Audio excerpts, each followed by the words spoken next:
Mas agradeço a... Bom, boa noite a todos. Hoje, no nosso Amivale Convida, a gente está tendo a grande honra, a grande satisfação, né, nesse Amivale Convida especial aqui, de estar recebendo, né, o Geraldo Lemos Neto, né, agradecer a ele a gentileza, né, de poder estar aqui conosco. E a nossa conversa, o nosso objetivo de hoje, como a gente estava conversando agora há pouco, é prestar uma singela homenagem ao Dr. Bezerra de Menezes, que é o patrono da nossa AME, né? A gente rememorar um pouco a história, né, a memória do Dr. Bezerra, né? Então, o Geraldo Lemos Neto dispensa assim apresentações, mas protocolarmente aqui, vamos dizer, ele é dirigente da Casa de Chico Xavier, de Pedro Leopoldo, do portal Saber Espiritismo e do Grupo Espírita Saber Amar de Belo Horizonte. Ele é médium psicógrafo, escritor, palestrante espírita e editor da Vinha de Luz Editora, né? Então, Geraldo, acho que para a gente começar a nossa conversa aqui, eu queria saber de você uma história. E alguns anos depois do desencarne do Dr. Bezerra de Menezes, acho que não chegaram nem a 30 anos depois, o Chico Xavier, ainda muito jovem, muito adolescente ainda, ele funda uma casa espírita em Pedro Leopoldo, lá chamada São Luís Gonzaga. E nessa casa espírita, o espírito de São Luís se manifesta para ele e diz que aceitaria aquela missão desde que ele cumprisse algumas determinações que seriam importantes, né? Então, isso tem muito a ver com o doutor Bezerra, com o Chico. Então, se você pudesse contar um pouquinho melhor essa história, eu acho que ela é muito interessante para a gente começar a nossa conversa. Pois não, ô Newton, eu agradeço aí o convite de vocês, doutor Newton Homem, doutor André, doutora Cláudia. É uma alegria participar com vocês aí na AME Vale do Paraíba. E é sempre uma alegria também falar um pouco do que nós sabemos ou soubemos de Chico Xavier e dos espíritos que estavam ligados a ele. Dr. Bezerra de Menezes, claro, era um dos principais espíritos que logo no início da mediunidade de Chico Xavier começou a se manifestar. Até tem um episódio muito interessante, você vai me permitir contar isso antes de te responder, que é da intimidade aqui da minha família Machado, né?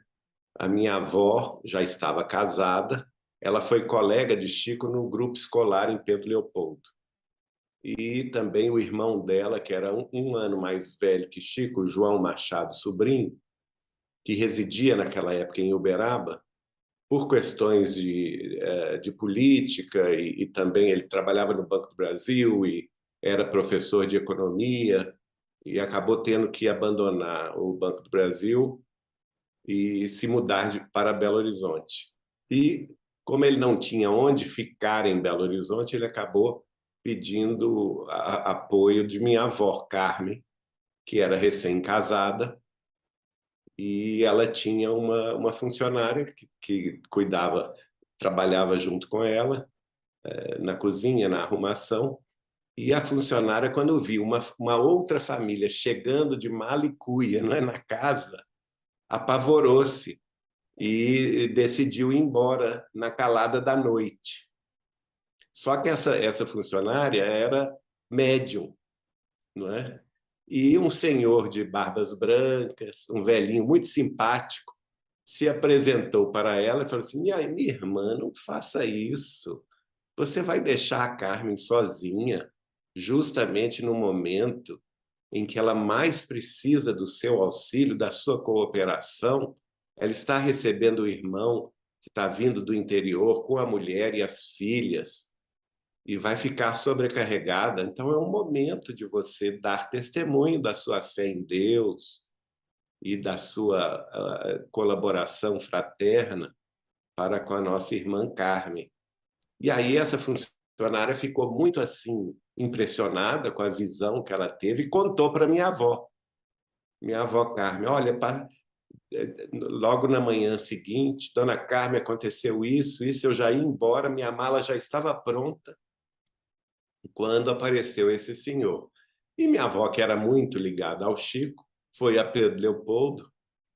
E aquela época é de se notar o seguinte: naquela época ninguém sabia, ninguém falava no espírito de Dr. Bezerra de Menezes, pelo menos aqui em Minas Gerais. E então o Chico, no início, era o início da mediunidade do Chico, e ele então falou com a minha avó: o Carmen, esse espírito que se manifestou perante a sua funcionária, ele está aqui ao seu lado. É o doutor Adolfo Bezerra de Menezes. E ele aí ele contou a história do Dr. Bezerra para minha avó, que até então não se conhecia nada sobre ele por aqui. Ele tinha trabalhado mais no ambiente do Rio de Janeiro, né? E, inclusive na política. E então essa foi a primeira notícia que a minha família Machado teve da presença de Dr. Bezerra. O Chico vai nos contar que quando eles fundaram o Centro Espírita Luiz Gonzaga, em Pedro Leopoldo, que foi por volta do dia 21 de junho de 1927, portanto, o Chico tinha 17 anos de idade, ele, inicialmente, ele havia tido a intenção de homenagear São Luís, que era o guia, um dos guias espirituais de Allan Kardec. Mas, como o pessoal junto a ele não sabia muito bem a questão de história, eles acabaram errando o santo e fundaram o centro homenageando São Luís Gonzaga, que era um italiano considerado patrono da juventude, que havia desencarnado muito jovem. Então, o centro foi fundado com o nome dele. E, naquela ocasião, já com os trabalhos logo se iniciando, no dia 8 de julho, o Chico vai receber a primeira mensagem, assinada por um espírito amigo, que é a primeira psicografia de Chico Xavier, uma mensagem de 17 páginas, em que o espírito não se identificou, não é? E as tarefas começaram. Então, o espírito de Luiz Gonzaga apareceu para o Chico dizendo exatamente isso, Newton, que você lembrou muito bem. Olha, os senhores estão hipotecando a mim uma tarefa de guiar o centro de vocês. Eu não tenho aqui no Brasil tarefas até então sob minha responsabilidade, de modo que eu vou aceitá-la tendo em vista o seu propósito de trabalhar com Cristo, de divulgar a mensagem de Jesus, mas eu tenho determinadas exigências. Aí o Chico perguntou a ele, mas pois não, perfeitamente, e o senhor, quais são essas exigências? Então ele foi falando quais eram as exigências. Naquela época, havia o Chico e o irmão dele, José, né, que eram vamos dizer assim, os diretores do centro, e mais outros, no total de 8, eram mais outros, não, total de 9, eram mais 7 amigos. Então, o Luiz Gonzaga falou com ele, olha, no campo da mediunidade, que eu sei que o senhor tem uma tarefa a desempenhar, eu tenho uma exigência. E esta exigência é que o senhor dedique pelo menos 1 hora em cada sessão pública de psicografia para receber receitas para os pobres, receitas homeopáticas para os pobres, nossos irmãos, que não podem pagar o aviamento de receitas nas farmácias e drogarias. E a outra exigência é que pelo menos metade do seu tempo seja dedicado à caridade cristã, distribuindo alimentos com os mais necessitados e aflitos. E o Chico aceitou a tarefa. Então, ao aceitar essa tarefa, ele começou as reuniões de psicografia em Pedro Leopoldo, inicialmente 3 vezes por semana. Segunda-feira à noite, sexta-feira à noite e sábado à noite. E, cumprindo a promessa que ele havia acordado com Luiz Gonzaga, o espírito de Luiz Gonzaga, ele se consagrou 1 hora antes da reunião pública. E isso, gente, ele levou a cabo até o final da sua existência. O Chico era tão disciplinado, né, e tão dedicado, que durante os 21 anos que eu convivi com ele, já em Uberaba, ele manteve esse compromisso, que 1 hora antes da reunião pública, ele se fechava num quarto em que, apenas com a companhia de uma ajudante, né, para passar as páginas da psicografia, em que todas as pessoas que tinham colocado nas sessões os nomes, pedindo preces, pedindo orientação, pedindo receita médica ou receita homeopática, então o Chico pegava nome por nome, ali daquela, geralmente era uma cesta que se colocava no centro da mesa, não é? E as pessoas iam jogando, escreviam lá em pedacinhos de papel, às vezes até pedacinho de papel de pão, guardanapo, sabe? E elas jogavam ali o nome delas e o pedido de orientação. E é justamente aí que o Chico psicografava, desde 1927, as mensagens de Dr. Bezerra, né? Na verdade, não foi em 1927 o início, porque aconteceu um episódio em Pedro Leopoldo que das 9 pessoas que fundaram o Luiz Gonzaga, uma delas desertou logo no início das tarefas porque a esposa era muito católica e não admitiu que o marido frequentasse uma reunião espírita. Então caiu para 8. Dos 8, 6 desencarnaram em 6 meses. Vejam só. Olha como é que o Chico, logo de início das atividades dele, ele já começou a enfrentar lutas e obstáculos.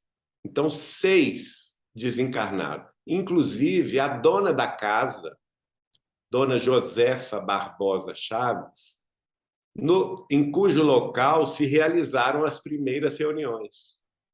E ela teve um problema de coração, ela faleceu com um problema cardíaco, mas antes de falecer, foi ela quem deu ao Chico o primeiro exemplar, com a dedicatória dela, do Evangelho segundo o Espiritismo.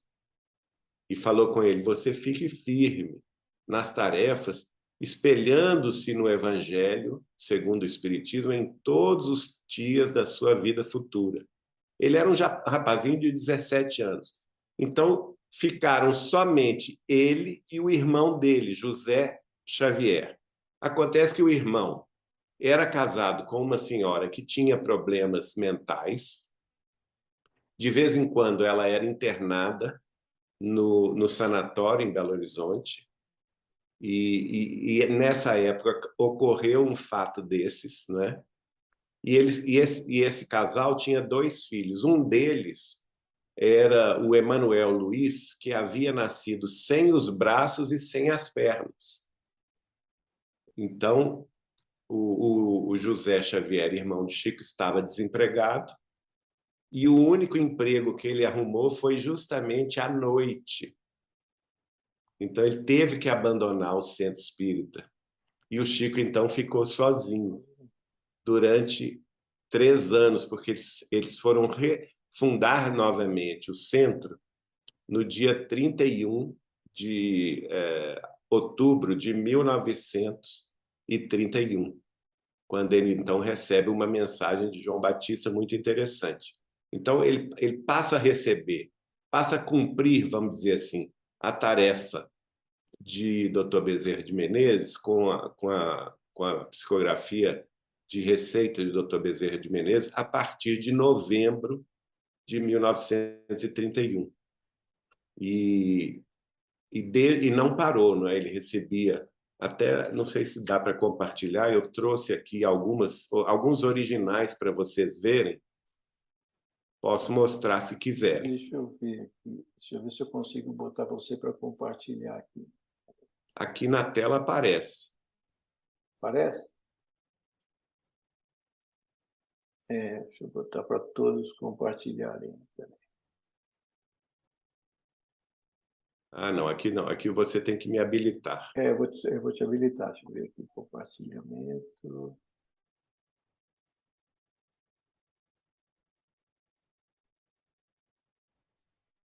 Compartilhar som, vai fazer aqui.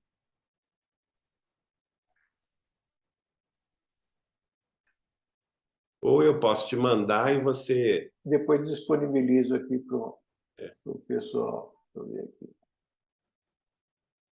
Aí acho que de repente você manda para a gente e a gente disponibiliza aqui para todos aqui. Tá certo. E são originais de receitas homeopáticas, algumas delas, inclusive, nesse filme do Chico Xavier, que foi feito pelo Wagner de Assis, eu mandei para ele, ele utilizou no documentário, né, sobre Chico Xavier. Qual que é seu e-mail, Newton? N de Newton, homem, que é meu sobrenome, 63, @gmail.com. N, homem, 63, @gmail.com. @gmail.com. Aí você... Tá ok. Já te mandei aí. Deixa eu ver aqui se eu abro aqui só um pouquinho. Mas então é muito interessante, né? Essa questão. Uma outra coisa, Geraldo, eu queria conversar com você, assim, se você pudesse contar para a gente, foi uma coisa que quando eu vi eu fiquei até bastante surpreso, né? Uma história sua, de um sonho que você teve, que envolvia também o Chico e o Dr. Bezerra, né? Então é uma história bastante curiosa. Nós que estamos agora no momento de transição planetária, né? Esse sonho que você teve, que depois você conversou com o Chico, ele te explicou, também denota um período de transição planetária, né, num planeta que orbitava o sistema Capella e que esses personagens estavam envolvidos, né? Então a gente, do meu ponto de vista, assim, eu acho assim, disso a gente deduz que na criação não existe favoritismo, né? Todos nós temos que batalhar para conseguir caminhar, crescer, né? Então a gente vê até que um espírito como o Dr. Bezerra de Menezes, em outras épocas, já passou por dificuldades, né? Então isso é até um motivo de encorajamento para a gente, e mesmo diante de todas as nossas imperfeições, das nossas dificuldades, né, o nosso futuro é a luz, né? Então, essa história eu acho bastante interessante, porque eu acho que muitas pessoas não conhecem essa história. Se você puder contar para a gente. Essa história é uma história que vai se desdobrar em 3 capítulos, né? O primeiro capítulo é uma recordação de vida passada que eu passei. O segundo capítulo é a confirmação do que eu tinha visto em sonho pelo Chico Xavier. E o terceiro capítulo, que foi muito recente, que foi no início desse ano ou no final do ano passado, quando eu encontro um livro de Dr. Bezerra de Menezes, quando ele ainda estava encarnado, e eu fiquei muito feliz de encontrar esse livro, porque ele praticamente ele sacramenta a história, né? Esse livro, até para você deixar aí nas sugestões, chama-se A História de um Sonho, pelo próprio Dr. Bezerra de Menezes. Ele escreve sob o pseudônimo de Max, né? Mas foi publicado, inclusive, pela própria Federação Espírita Brasileira, por outras editoras, né? Porque ele escreveu esse livro ainda em vida, quer dizer, antes de 1900, né? Mas depois eu chego nessa terceira parte. Na primeira parte, eu tive na época eu pensei um sonho bastante conturbado e bastante difícil, porque eu me via como um oficial raso da Marinha dentro de um porta-aviões. E esse porta-aviões, naturalmente que eu via aviões de guerra, caças, né?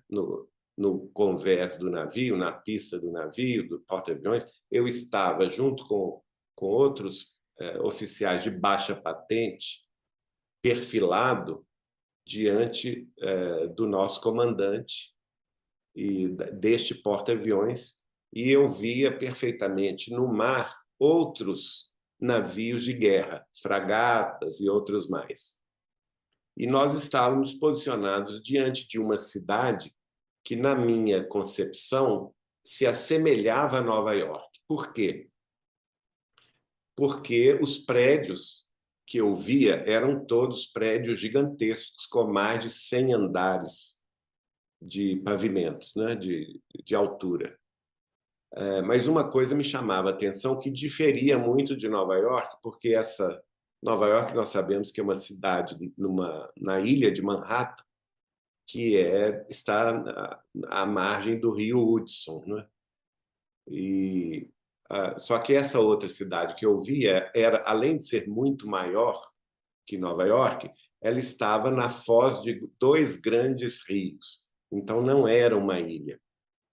Eu sabia disso, né? Via, inclusive, as duas fós ali diante do mar. E eu estava com um pavor muito grande, porque eu sabia que era um momento de grande tensão. Quando então entra uma pessoa que imediatamente eu identifico como a patente máxima da Marinha da época, eu não sei como chama isso, na tradição da Marinha, acho que não é almirante, né? Almirante de esquadra. Almirante de esquadra. Então, eu sei que era a patente máxima daquele nosso país, não é?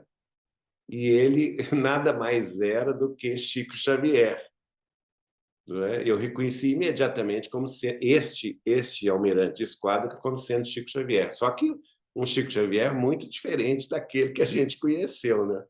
Muito assim, vamos dizer assim, uma personalidade muito até violenta, porque ele dá um murro na mesa de controle e se dirige ao nosso comandante do porta-aviões, gritando, né? Estamos sendo atacados, eles revidaram, eles revidaram. E aí, só por essa frase, vem aquela sensação de pavor, né? Extraordinário, um pavor extraordinário, e imediatamente, quer dizer, segundos depois, há aquele estrondo mudo e eu vejo na nossa cidade, diante da qual nós estávamos, a explosão de uma bomba que inicialmente se faz de uma forma de cogumelo, aliás, de bola de fogo, né? Uma bola de fogo que vai se formando um cogumelo nuclear. E aquele pavor, todo mundo assistindo aquilo, né? Em questão de segundos, esse cogumelo nuclear desce, envolve toda a cidade e vem na direção do mar onde nós estávamos.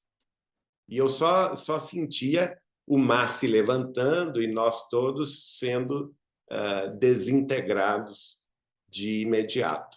Eu acordo em prantos, em choque, não é? O meu corpo era só suor, da cabeça aos pés, e tremendo muito, e fiquei assim muito impressionado com eu até então pensava esse sonho.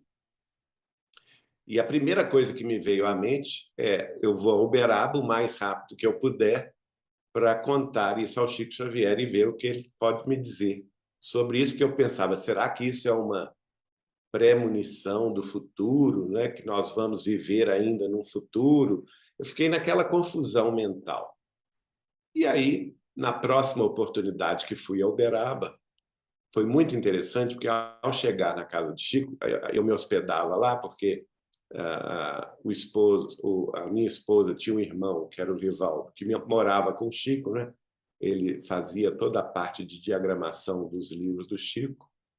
Então, nós nos hospedávamos lá na casa do Chico. Então, quando chegamos, o Chico estava na sala de almoço. Imediatamente ele olha para mim, tinha algumas pessoas ali perto, ele pede licença a todo mundo. Olha, vocês vão me perdoar, mas eu vou pedir licença porque eu tenho um assunto urgente para tratar com o Geraldinho. E eu levei um susto, assim, porque ele normalmente não fazia isso. O Chico era muito delicado, assim, com as pessoas, né? Mas, literalmente, nesse dia, ele pôs todo mundo para fora, inclusive ele, que era minha esposa. Eu quero conversar sozinho com o Geraldinho. E vira-se para mim e fala assim, olha, você tem um sonho para me contar, não tem? Sim, tenho, Chico. Como você sabe disso? Né? Um sonho extraordinário, que eu não consigo compreender. Aliás, eu vim aqui só para isso. Eu disse, eu sei, meu filho, agora eu quero que você me conte o que você sonhou. E ele ficou muito impressionado, porque eu contei aqui resumidamente, né? Mas o sonho teve todo vamos dizer assim, um roteiro, né, de eventos que me levou àquele instante final ali naquela torre de comando de um porta-aviões. E ele foi arregalando, à medida que eu ia contando tudo, todos os detalhes, quem era quem estava do meu lado, que eu reconheci pessoas que estavam lá naquela torre de comando e que estavam naquela época, hoje a maioria já desencarnou, mas que estavam encarnadas, né, que eu conhecia perfeitamente aqui na Terra. E então o Chico foi arregalando os olhos, ele foi arregalando os olhos e abrindo a boca, pôs a mão, ele tinha um hábito, né, de pôr a mão assim na boca, quando abria a boca de espanto, né? E eu falei com ele, e aí, Chico, quando eu acabei a história, né? E aí, Chico? Ele vira-se para mim e fala assim, meu filho, Geraldinho, você foi longe, hein? E eu falei assim, foi longe como, Chico? Isso não foi sonho, meu filho. Isso foi recordação. Mas aí a minha burrice, porque eu pensei, mas recordação é passado. Passado, bomba atômica que teve no passado foi de Hiroshima e Nagasaki, no Japão, em 1945, e não era o que eu vi, que Hiroshima e Nagasaki eram cidades pesqueiras, né? Não tinha prédio, não tinha a modernidade que nós temos hoje. Falei isso com o Chico. Não, Chico, não pode ser. Ainda teimei com ele. Vejam vocês como é que eu estava fora do assunto, né? E, e teimei com ele, e ele vira e fala assim, não, isso não aconteceu aqui. Não é como você está pensando. Isso não aconteceu aqui na Terra, Geraldinho. Isso que você recordou, você viu, aconteceu há 7.000 anos atrás, num dos planetas que orbita o sistema estelar de Capela. O que você viu foi o revide nuclear da nação inimiga nossa. E adivinhe você, quem era o nosso presidente? Né? Eu não tinha a menor ideia de quem fosse. Eu até cheguei a pensar no Emmanuel, mas não falei. E o Chico falou comigo assim, era Dr. Adolfo Bezerra de Menezes, o nosso presidente. Foi ele que apertou o botão nuclear. A nossa nação é que mandou a bomba primeiro. Isso que você viu foi o revide. E por causa dessa guerra nuclear é que nós fomos todos degredados de lá para a Terra, há 7.000 anos atrás, 5.000 antes de Cristo. Aí eu fiquei muito impressionado, né? E ele ainda contou, olha, por essa razão, o Dr. Bezerra já se redimiu. Exatamente na pele de Dr. Bezerra, ele atingiu a sua redenção. Ele já não tem débito nenhum a saldar.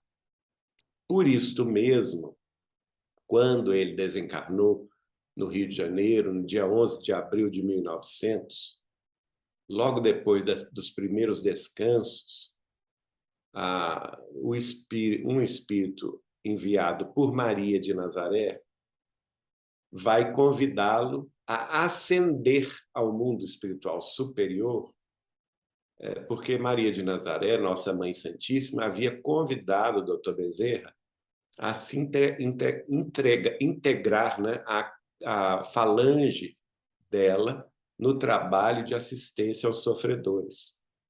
E ele, respeitosamente, com muito respeito e muita reverência, declinou do convite de Maria de Nazaré, dizendo a ela o seguinte: olha, eu ainda tenho alguns dos meus tutelados na terra que ainda estão morejando na carne, pelejando para vencer esses débitos de outras eras. Muitos deles ainda estão em sofrimento purgatorial, em sofrimento expiatório, em provas acerbas, de modo que eu não consigo me sentir confortável em elevar-me, deixando-os para trás. Então, enquanto a nossa Mãe Santíssima puder me deixar na Terra, pelo menos nos planos espirituais, mais próximos da Terra, auxiliando a esses nossos irmãos, meus queridos, que caíram comigo em capela, eu prefiro continuar trabalhando. E foi aí também que depois nós tivemos uma outra conversa com o Chico, que eu perguntei assim, a ele assim: Chico, me esclarece uma coisa que eu não entendo, porque todos os centros espíritas que a gente vai fazer palestra ou vai visitar, tem sempre uma reunião mediúnica que recebe uma mensagem do Dr. Bezerra. Como isso é possível? Uma vez que nós temos aí milhares de centros espíritas espalhados pelo Brasil inteiro, e normalmente os centros espíritas têm reuniões às 20 horas, né?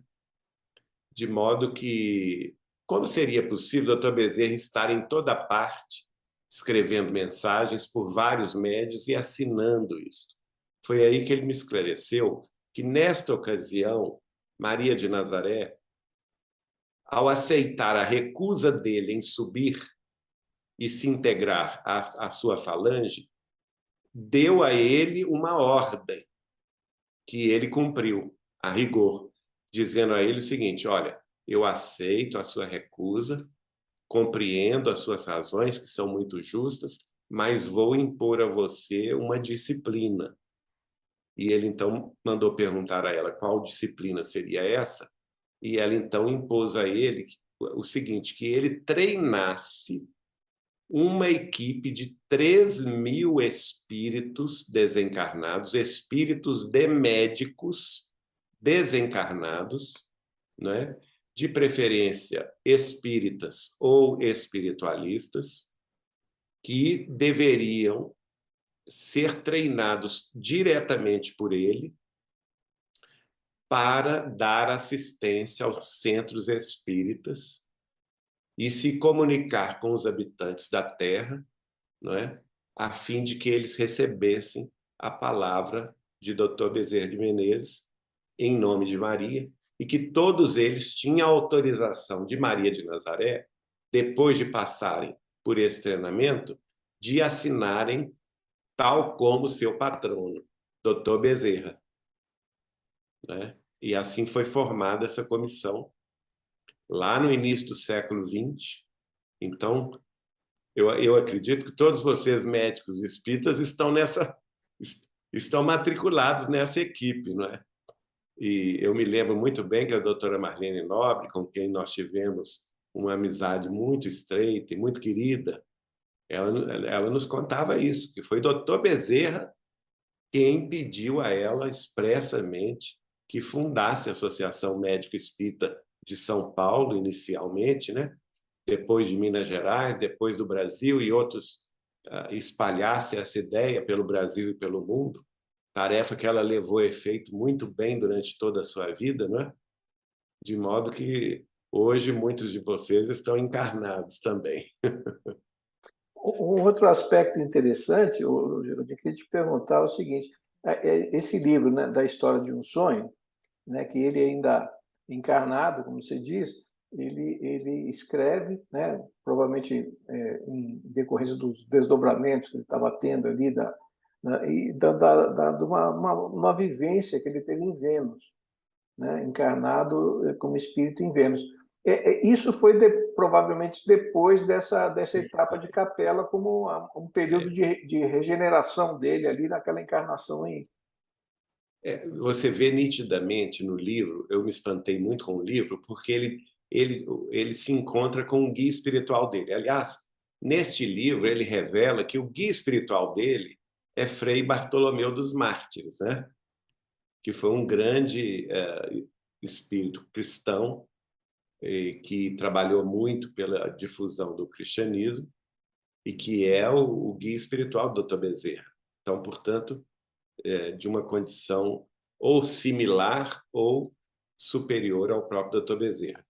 E ele mostra nos primeiros sonhos, porque Dr. Bezerra sai do corpo conscientemente, né?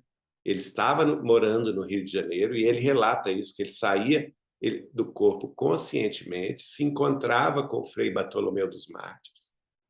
Eles então iam para o espaço, não ficavam na Terra, não é? Iam para um espaço entre Terra e o planeta Vênus, e ali ele via cenas do passado. E nos primeiros capítulos, ele mostra que ele se via como uma personalidade sanguinária, né? Como um guerreiro sanguinário, e se envergonhava do mal que ele havia causado a um planeta, né? E que como que ele iria resgatar aquilo, mas aí o Frei Bartolomeu dos Mártires vai dizendo a ele, não, você na realidade já está no final do resgate. Vamos ver no passado qual foi a sua trajetória. Aí ele revela ao Dr. Bezerra que logo depois da matança sanguinária, embora lá não fale Capela, mas a gente unindo a revelação do Chico ao meu sonho e o livro do próprio Dr. Bezerra, a gente entende que é Capela perfeitamente, né? Que ele foi, como ele era o espírito mais culpado, ele foi degradado não para a Terra, mas ele foi degradado para Vênus, que naquela ocasião era um planeta inferior à Terra, né? Enquanto a maioria de nós foi degradado aqui para a Terra. E depois de viver lá em Vênus, que ele relata, né, a sua vida, as suas lutas, inclusive fala no aspecto físico dos habitantes de Vênus como sendo muito grosseiros em relação à Terra, né? E daí depois de cumprir determinada missão em que ele chegou a ser príncipe em Vênus, olha que interessante, a tarefa coletiva, né? Quando você tem débitos coletivos, Deus e os mentores espirituais superiores te dão a chance de resgatar esses mesmos débitos coletivos com tarefas coletivas. E foi o caso do Dr. Bezerra em Vênus, sendo príncipe e depois sofrendo perseguição, enfim. Aí vocês têm que ler o livro. O livro relata um aspecto importante, que ele teve um papel importante no progresso daquela coletividade. E foi muito importante no progresso, introduzindo valores mais elevados ali para aquele povo ali. Então, ele teve uma participação muito importante ali no progresso daquela raça ali. Porque ele acaba influindo no sistema judicial, né? Na maneira como os acusados são levados a julgamento e dando chance aos acusados de crimes de exporem o seu lado, né? Exporem a sua defesa. Quer dizer, ele influiu positivamente, e por isso mesmo ele recebeu, a partir de determinado ponto do livro, ele conta que ele recebeu vamos dizer assim, uma promoção. Qual foi a promoção dele? Sair de Vênus e vir para a Terra, para completar o rol de resgates, né, aqui na Terra. E é muito interessante que ele, ao contar isto, ele esse desdobramento, que aí configura-se um desdobramento espiritual de Dr. Bezerra, porque ele sai consciente do corpo, né? Ele se encontra com seu guia espiritual, o guia espiritual dele o leva para uma região do espaço, onde ele, ao se aproximar de Vênus, ele rememora o passado. E de forma muito viva, não é? Quase que uma sessão terapêutica de regressão a vidas passadas. E o mais interessante que eu achei é que esse tipo de fenômeno mediúnico ocorre com ele vários dias seguidos. E ele vai contando isso, né? Ele Como se voltava fossem no corpo, capítulos, né?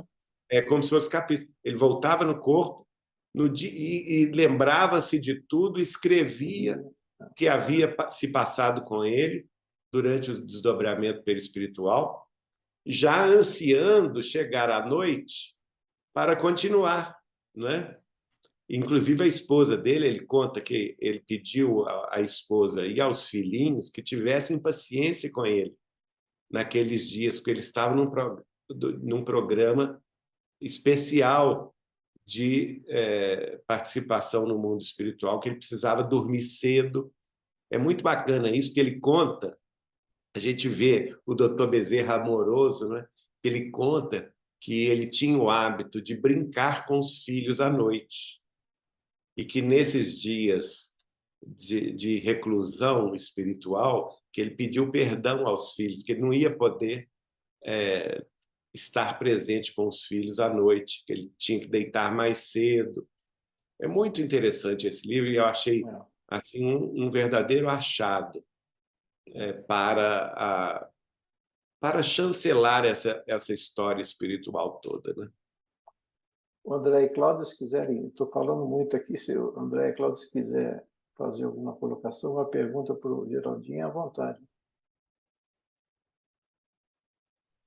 Eu já assisti algumas lives várias, né, do Geraldo, e gosto muito, viu, Geraldo, das suas palavras, a Obrigado. credibilidade que você passa e absolutamente fiel aos princípios do espiritismo, coisas que a gente tem visto hoje em dia meio estranho, né? As coisas que estão acontecendo aí dentro do movimento espírita, deixa a gente meio assustado. Mas vamos lá, então vamos em frente, né? E eu sei da sua ligação, que você teve uma ligação muito forte com a Marlene Nobre, e a gente sente muita falta da presença dela hoje, né, na Muito. nossa Associação Médica Espírita, que, né, infelizmente também algumas coisas que um pouco estranhas, mas eu queria que você falasse um pouquinho sobre essa sua relação com ela, já que o Dr. Bezerra era um mentor dela, né, que a intuiu para fundar a Associação Médica Espírita, se você sabe assim de projetos, de planejamentos que ele tenha passado para ela a cumprir, coisas que ficaram faltando cumprir ainda, se você tem algum conhecimento em relação a isso, que é importante até para nós que estamos aqui, né, que pegamos o bonde andando. Bom, não resta dúvida nenhuma que ela é dos espíritos mais ligados a ele, não é? Quer dizer, a própria reencarnação dela, a gente sabe que foi patrocinada pelo Dr. Bezerra. Ela já nasceu em família espírita. Os pais e os avós dela já eram espíritas, fundadores do Centro Espírita, Grupo Espírita Carribar Schutel de São Paulo, que depois ela vem a presidir também. Ela nos contou, aqui mesmo em Pedro Leopoldo, na casa de Chico Xavier, numa das visitas dela, ela nos contou uma conversa muito interessante dela com o Chico, que certa feita o Chico virou-se para ela e falou assim: Marlene, quero te falar uma coisa, quero te dar um recado. Pois não, Chico, o que foi? Eu quero te dizer o seguinte: quem teve ou tem mãe e pai espírita não tem perdão no mundo espiritual. E foi o caso dela, né? Que os pais eram espíritas, tudo, ela aprendeu o espiritismo desde cedo. E ela então, Chico, pelo amor de Deus, me ajuda. Eu disse, não, então você tem que trabalhar muito, redobradamente. O compromisso com a tarefa espírita é muito grande. E o doutor Bezerra está te auxiliando. quando ela também me contou, quando ela teve a visão, a primeira visão de Dr. Bezerra, ela estava deitada na cama, quando o Dr. Bezerra a convidou para fundar a Associação Médico Espírita de São Paulo,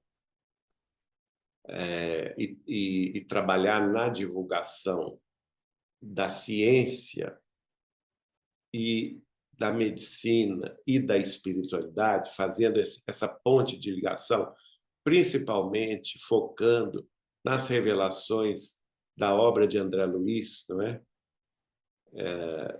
E fazendo a ponte com a realidade médica na atualidade, e assim ele a convidou para esse trabalho, e ela ficou, na mesma hora, ela cedeu ao convite e foi a Uberaba. Nós todos éramos assim, né? A gente ia a Uberaba porque nada podia nos, vamos dizer assim, validar com maior proeminência do que a própria palavra do Chico. E ela me contou que quando foi chegando perto do Chico, ela não precisou falar. O próprio Chico já foi falando com ela. Você está querendo perguntar o que não precisa perguntar.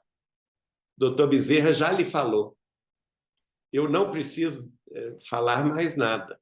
O que Dr. Bezerra lhe falou é o que você precisa fazer. Olha só, o Chico se antecipando, né? Então, a partir daí, ela sempre foi muito dedicada. Não somente a isso, né? Nós temos que lembrar que ela foi a fundadora, junto com o marido, Dr. Freitas Nobre, que era então deputado federal, da Folha Espírita de São Paulo, um grande órgão divulgador do movimento espírita nacional e até internacional.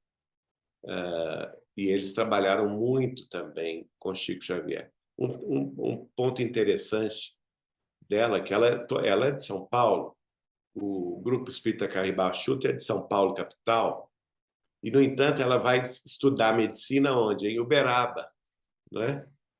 Olha só como que a espiritualidade faz, né? Ela passa no vestibular para Uberaba, para a Universidade Federal de Uberaba, se muda para Uberaba para fazer medicina em Uberaba. Ela vai ser colega de quem? Ela vai ser colega do Valdo Vieira, na Faculdade de Medicina de Uberaba. E por causa disso, vai frequentar também as reuniões do Chico na Comunhão Espírita Cristã de Uberaba, bem antes do Chico fundar lá o Grupo Espírita da Prece. Ela conheceu o Chico através do Valdo? Foi através do Valdo. Naturalmente, a família dela já devia conhecer o Chico, não é? Mas eu digo, o convite para participar das tarefas do Chico na Comunhão Espírita Cristã de Uberaba partiu do Valdo Vieira. E ela também vai sentir muito quando o Valdo Vieira abandona o espiritismo, né? Ela foi testemunha dessa fase triste do movimento espírita, que foi quando o Dr. Valdo Vieira abandona o espiritismo nos Estados Unidos, em 1966. E, a partir daí, não mais retorna. E agora, a Marlene tinha também, ela via com muita frequência o guia espiritual dela também, o Cair Bachutel, e nos contava também sobre os compromissos que ela também teve no mundo. Ela está ligada à noite de São Bartolomeu, na França, no século XVI. E toda essa luta dela, tendo em vista que na França do século XVI era, vamos dizer assim, a contra-reforma, não é? A perseguição dos católicos contra os huguenotes, coisa que, infelizmente, ela teve participação direta e adquiriu muitas dívidas também por isso, e ela veio resgatando nos últimos 4 séculos, e acredito que tenha terminado esse ciclo justamente na tarefa espírita cristã coletiva. Como eu disse, todo débito coletivo nosso, Deus nos dá a chance de resgatá-lo através de tarefas coletivas. E a doutora Marlene foi, sem dúvida nenhuma, das pessoas mais dedicadas, mais firmes que eu conheci. Com ela não tinha assim, não tinha preguiça. Ela trabalhava todas as horas disponíveis no dia para a difusão da doutrina, para a difusão dos ensinos da obra de Chico Xavier. E estava sempre muito atenta também e sempre dispensando isso que o André falou, essas novidades aí que aparecem vez por outra, por diversos médiuns menos atentos, vamos dizer assim, né?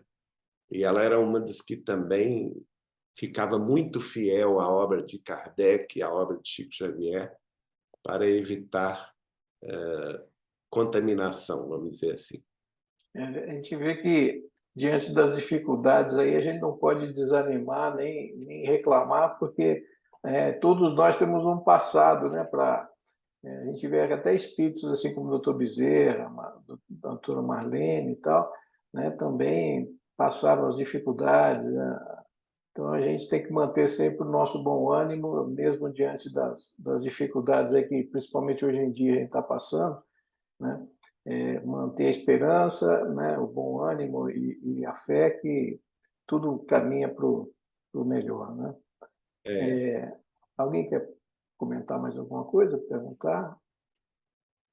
Não, eu queria agradecer, né, ao Geraldo por estar aqui conosco nessa noite, né? E parabenizá-lo, né, por esse trabalho que você tem feito frente à doutrina espírita de divulgação, da doutrina e da memória de Chico Xavier, né? Obrigado, doutora Cláudia. Muito, muito obrigado pelo carinho. A gente, todos nós aqui, a gente tem um carinho muito grande por você. Apesar de você não conhecer a gente conhece bastante você e a gente tem um carinho muito grande, né? Procura sempre acompanhar você, o seu trabalho. E a gente admira muito. Peço a vocês que orem por nós, porque a batalha não é fácil. Grande. Não é fácil, não. Então, agradecer, Geraldinho, não vamos abusar muito da boa vontade dele. Então, agradecer. Eu gostaria, antes de terminar, eu gostaria de fazer uma lembrança que está lá no livro Brasil, Coração do Mundo, Pátria do Evangelho, que Chico recebeu do Humberto de Campos, que é justamente a notícia da preparação da reencarnação do Dr. Bezerra, já que ele é o nosso objeto aqui de conversa. E lá, em determinado momento, tem a parte do livro em que Ismael, o guia espiritual do Brasil, prepara a reencarnação de Bezerra de Menezes, que vai se dar em 1831. E lá no livro diz assim: antes dessa época, quando prestes a findar o primeiro reinado, Ismael reúne no espaço os seus dedicados companheiros de luta. E organizada a venerável assembleia, o grande mensageiro do Senhor esclarece a todos sobre os seus elevados objetivos. E então ele começa a locução dizendo: irmãos, expôs ele, o século atual, que era o século XIX, não é? Nós estamos antes de 1831, e o Dr. Bezerra vai renascer em 1831. Irmãos, o século atual, como sabeis, vai ser assinalado pelo advento do Consolador à face da Terra. Nestes 100 anos se efetuarão os grandes movimentos preparatórios dos outros 100 anos que hão de vir. Então, o século XIX, né, ele chama de anos preparatórios, que toda a obra de Kardec, até a própria obra de Bezerra de Menezes, está inserida nesses 100 anos, né? Uma vez que ele desencarna no dia 11 de abril de 1900. E que tudo isso foi a preparação para os 100 anos seguintes.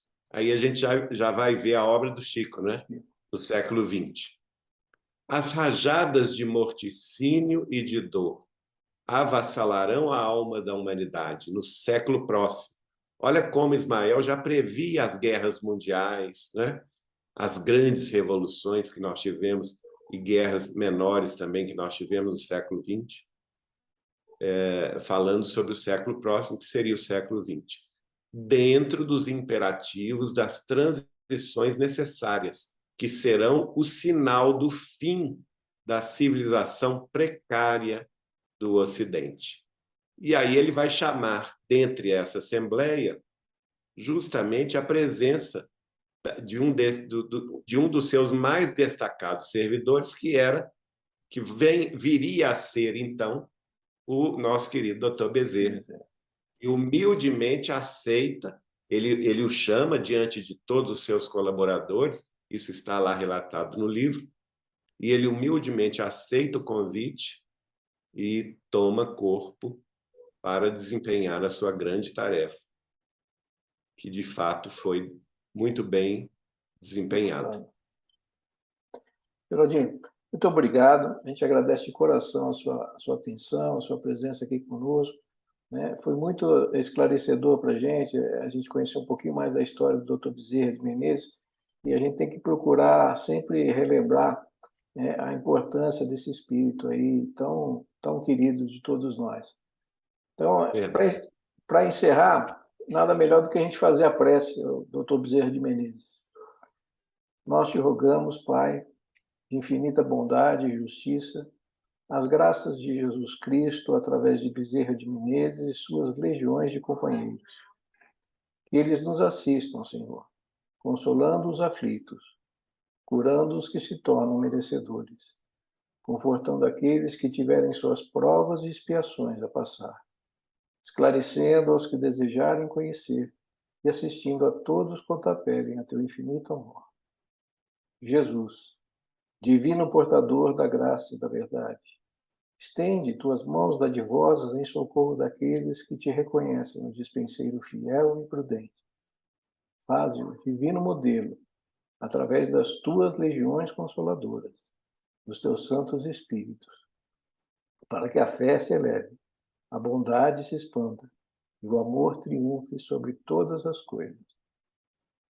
Bezerra de Menezes, apóstolo do bem e da paz, amigo dos humildes, dos enfermos, movimenta as tuas falanges amigas em benefício daqueles que sofrem, sejam males físicos ou espirituais. Santos Espíritos, dignos obreiros do Senhor, derramai as graças e as curas sobre a humanidade sofredora, a fim de que as criaturas se tornem amigas da paz e do conhecimento, da harmonia e do perdão, semeando pelo mundo os divinos exemplos de Jesus Cristo. E aqui a gente encerra a nossa gravação, agradecendo muito aí a presença do Geraldo, e depois eu vou ver se eu consigo disponibilizar aí o que ele me enviou pelo e-mail, documentos aí para todos também poderem ter acesso. Tá bom? Muito obrigado, e a gente encerra aqui a nossa gravação da noite da nossa live. Muito obrigado.